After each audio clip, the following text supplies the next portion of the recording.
আসসালামু আলাইকুম দর্শক। ইশরাক হোসেনকে মেয়র ঘোষণার দাবিতে আন্দোলন অব্যাহতভাবে চলছে এবং আজকে শহর জুড়ে ব্যাপকভাবে বিস্তৃত ছিল। একেবারে মৎস্য ভবন কাকরাইল থেকে শুরু করে যমুনায় প্রধান উপদেষ্টার বাসভবন পর্যন্ত সমস্ত জায়গায় হাজার হাজার নেতা কর্মী সমর্থক তারা সংগঠিত হয়েছে এবং এখন ঘোষণা হয়েছে যে ইশরাক হোসেন নিজে এই কর্মীদের সঙ্গে একাত্মতা ঘোষণা করবেন এবং তিনি অবস্থান করবেন। আগামীকাল রায় ঘোষণা পর্যন্ত সড়কে অবস্থান করবেন বিএনপি নেতা কর্মীরা। তার মানে বিএনপি এটাকে সিরিয়াসলি নিয়েছে। এই অবস্থায় এনসিপি আবার ভিন্নভাবে পাল্টা কর্মসূচি নিয়েছে। এনসিপির যে অবস্থান, সেই অবস্থান বিএনপির সাথে যদি তুলনা করা যায় খুবই নগণ্য। নগণ্য সংখ্যক কর্মী নিয়েও তারা পুরো নির্বাচন কমিশনের পদত্যাগ চাইছেন।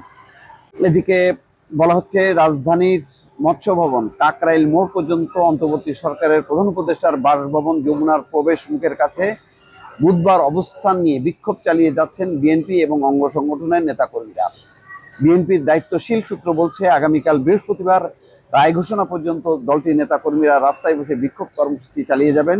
নেতা কর্মীরা যাতে ক্লান্ত হয়ে না পড়েন সেজন্য থানাভিত্তিক সময় ভাগ করে দেওয়া হয়েছে। যেমন আজ রাত 10টা পর্যন্ত সুনির্দিষ্ট কিছু থানার নেতা কর্মীরা মৎস্য ভবন এবং কাকরাইল এলাকায় অবস্থান নিয়ে বিক্ষোভ করবেন। এরপর রাত 10টা থেকে সকাল 10টা পর্যন্ত সুনির্দিষ্ট থানার নেতা কর্মীরা কর্মসূচি চালিয়ে যাবেন। ইশরাক হোসেন সমর্থকরা 14ই মে থেকে নগর ভবনের সামনে অবস্থান নিয়ে বিক্ষোভ কর্মসূচি পালন করে আসছিলেন। গতকাল মঙ্গলবার অন্তর্বর্তী সরকারকে আলটিমেটাম দেওয়া হয় এবং আজকে সকাল 10টার মধ্যে এই দাবি পূরণের দাবি করা হয়েছিল। গতকাল বিকেলে বিক্ষোভ কর্মসূচির সমন্বয়কারী সাবেক সচিব মশিউর রহমান ইশরাক হোসেনকে মেয়রের দায়িত্ব বুঝিয়ে দেওয়ার ব্যাপারে সিদ্ধান্ত না এলে কঠোর কর্মসূচি এবং ঢাকা অচল করে দেওয়ার হুমকি দেন। সকাল 10টা থেকে হাইকোর্ট সংলগ্ন মৎস্য ভবন এবং যমুনার প্রবেশ মুখে অবস্থান নেন বিএনপি নেতাকর্মীরা।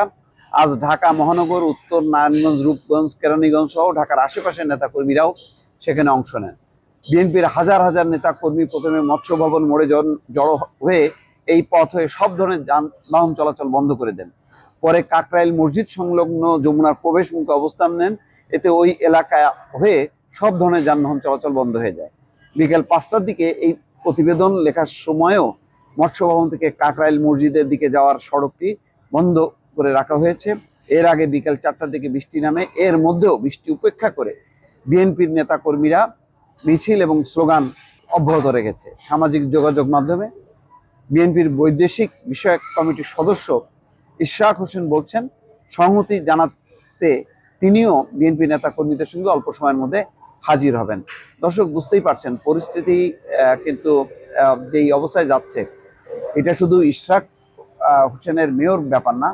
এখানে সরকারের সাথে একটা রাজনৈতিক মতপার্থক্য শুরু হয়েছে, যেখানে অ্যাক্টিভলি অংশ নিয়েছেন স্থানীয় সরকার উপদেষ্টা আসিফ মাহমুদ সজীব ভুঁইয়া এবং প্রকারান্তরে পরোক্ষভাবে তাকে সমর্থন করে এনসিপি আবার নির্বাচন কমিশনের উপর চাপ তৈরি করছে।